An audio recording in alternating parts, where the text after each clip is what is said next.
What's up, Johnny? How you doing? All right, so we're working. We're doing good. We're working on this album, the Astral Tourist.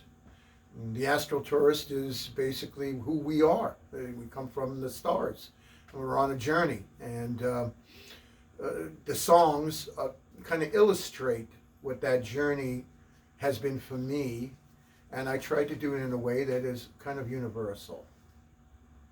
Yeah, I think it's a universal tale and all of the possibilities that occur with love and how love manifests itself in our existence.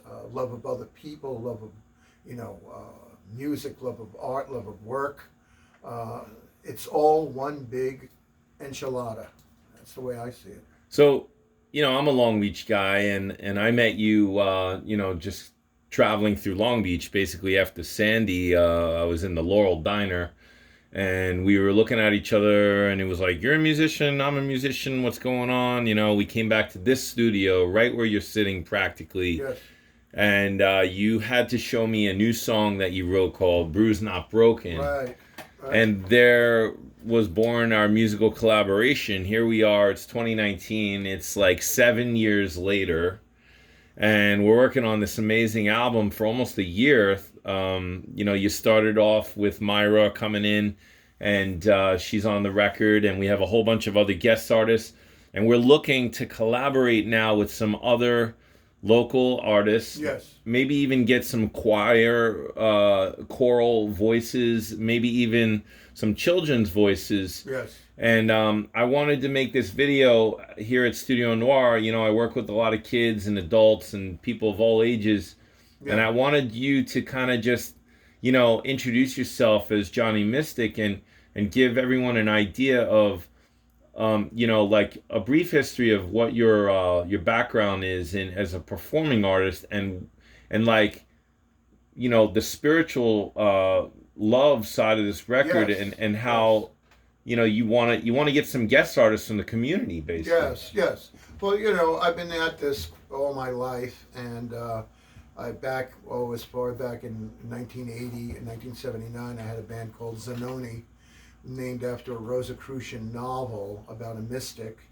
And it was a sort of new wave band, and we played the circuit, recorded an EP and a single, an EP called Turn Your Will, and the single was Subway Devils and I Read Your Face. And you can still see some of my work on the YouTube under Zanoni, live at CBGB's. How do you spell that? Zanoni, and circa 1981. And in my journey, I did study metaphysics, philosophy, theology, and have a doctorate of divinity in religion. And though I believe in all religions, and I feel that they're all expressions of one. And I feel my work is influenced a great deal by these ideas. I am a tarot reader, a numerologist, palmist, etc. Did that for a living for many years. I was on TV with a show called The Mystic Man for 10 years on Manhattan Cable, where I did psychic readings. So that insight gave me more insight into the human journey. We all have the same needs: love, survival, work, pleasure, etc. And so I must have talked to 1,000 people at least or more, about on a psychic level, doing readings over the years, which also gave me ideas for my songs. And some of them are based even on some of the cards of the tarot deck. For instance, there's a song. Oh, that's the song that we missed, that we forgot about on the thing. Which one? Guess what? Magic Lantern. Ah. Now we got to figure out where to put that. But anyway, I digress because we were putting the album together in terms of a layout. Magic Lantern is based on the Hermit card in the major arcana of the tarot. He's the guy that holds up the lantern. He's a figure that appears in our unconscious, a guide, you might say. And so I feel that, these are fun songs, but they have stories behind them that will help to illustrate what it is to be alive. Simple as that, man. Simple as that. to be alive. And so I've been doing this type of work since college, really. I was interested in filmmaking. I did study to be a filmmaker for a while, and that didn't work out. The work I was interested in was considered too avant-garde at the time. However, 10 years later, it was the kind of thing you saw on MTV. So I was 10 years ahead of my time in what I thought should be the next stage in video and all of that. But music has been what I do, and with a spiritual underlining. Excellent. Yeah. So what do you think about this album? I mean, it's what's the title of the album? The Astral Tourist. The Astral Tourist. This is what we are. We come from the stars. We know that. We know that our atoms come from dead stars. So we are astral. Astral also means, of course, it means starry. So we are affected by the universe. We are part of the universe. We are star stuff. And we are on this trip, this human experience. So in a certain sense, we try to look at life as this great adventure, like when you go away on vacation.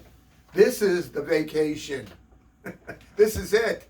This is the trip, as Jim Morrison once said. This is the best part of the trip, meaning the adventure of being alive. And I think we forget that because we get too caught up in survival or the kids or, some other money problem or health issues or whatnot. The idea is keep yourself aligned and have the guitar that you want to play. In my song, The Astral Tourist, you hear the line, "I'm not alone when I play my guitar." So we all have our guitar. It might not be literally a guitar. It might be a golf club. It might be cooking lasagna. It might be, going to take a walk in the park. It might be playing with your dog. It might be painting. The idea is that you're always in a relationship when you're alive to the universe. It's always I and thou, you and the great spirit if you want, you and your friend, you and the tree, you and the TV, you and your guitar, you and your book. And when you realize that, you're really not alone. And that's the whole point of it. We're one big thing. We're one big unit of humanity. Blake said that when you look at humanity, swirling and running around, you see, a million people, billions of people. But when you step back far enough, you see one great body, love's body. That's what I'm talking about. The unity that we really do need to get on track with and start to realize that we're really one being in different forms, in different shapes, in different colors, in different races. And it's all good because it's all a mosaic. We don't just want one color in the universe. Everything would be gray. We have a multitude of cultures and colors and understandings, which creates this incredible tapestry that you could all enjoy. You could go and eat Indian food. You could go eat Mexican food. You could go to Italy and see what the Renaissance might have been like, or the Roman Empire. To understand that as a mosaic, a living, vibrating work of art, and you're part of it, that's what this album is about. It's about the dream of life. Life is a dream, and we are a dreamer in that dream. We are indeed dreams, and we make the dreams, and from someone's dream did we awake. And that's the crux of it. Yes. And that dream is a sacred energy. It's not hollow, empty in the sense of meaningless. It's full. That's what I'm trying to get at here. That it's full of love, mystery, and wonder. And that's how these songs came about. I didn't even realize that they were connected. They came out at this stage in my life, kind of all around the same time.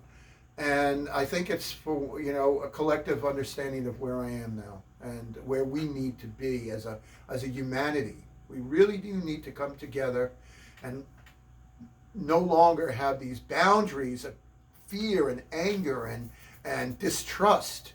this is like, come on, it's primitive. You know, we're way beyond that. This is the 21st century. We've got telephones like Spock used in Star Trek.